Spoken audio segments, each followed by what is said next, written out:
राज्य में बारिश की जो सिचुएशन है, बहुत ज़्यादा बारिश हुई है और इसको लेकर के सत्र के प्रारंभ में ही ये बात तय हुआ था कि इस विषय पर चर्चा होना चाहिए।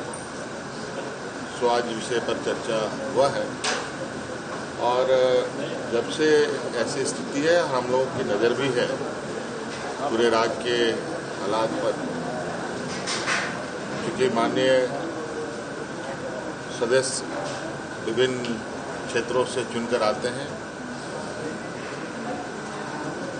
जगह जगह की जानकारी विस्तृत रूप से प्राप्त हो, इस पर चर्चा हुई और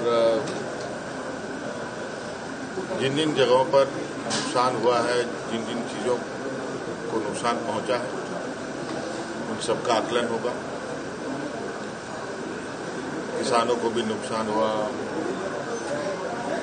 सड़कों को भी नुकसान हुआ, पुल पुलिया का नुकसान हुआ, बिजली खंभों को भी नुकसान हुआ, बहुत सारे लोगों की जानें भी गई।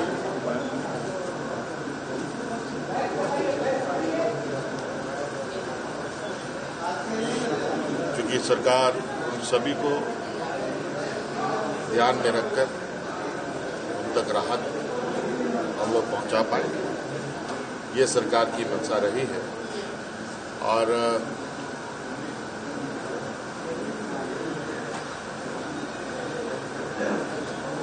इस पर विभाग भी बड़ी तेजी से अपना काम भी कर रहा है और अभी भी आप देख रहे हैं कि बारिश रुक नहीं रही और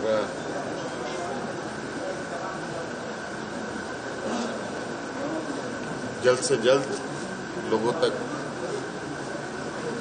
मदद पहुंचे, ये हमारा प्रयास। केंद्रीय कोयला मंत्री आए थे तो स्वाभाविक रूप से कोयले से संबंधित बात करने आया, तो उनका विषय था, उस विषय पर हम लोगों ने चर्चाएं बातें हुई। कुछ उनकी समस्याएं हैं, कुछ हमारी समस्याएं हैं। हम लोगों ने अपनी समस्याएं दूसरे को बताई, समाधान के लिए रास्ता कैसे हो आगे, उस पर चर्चा हुई।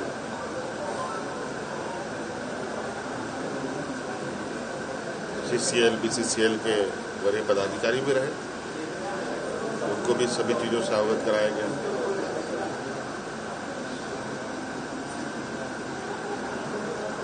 क्योंकि बहुत लंबे समय से यहाँ पर कोयला खनन के कार्य हो रहे हैं। पहले तो हम लोग धनबाद को ही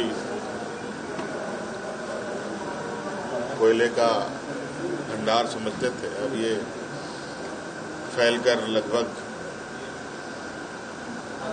बड़े पैमाने में विभिन्न जिलों में जा चुका है। अब कोयला बोकारो से भी निकलता है, रामगढ़ से भी निकलता है, हजारीबाग से भी निकलता है, चतरा से भी निकलता है, लोहरदगा से भी, लातेहार से भी, पलामू से भी। अब ये तो कोयले की बात है, कई और खनन कार्य भी हैं, आयरन ओर है, बॉक्साइट है, तरह तरह की खनिज संपदाएं हैं जहां अलग अलग जिलों में इनके कार्य हो रहे हैं। अब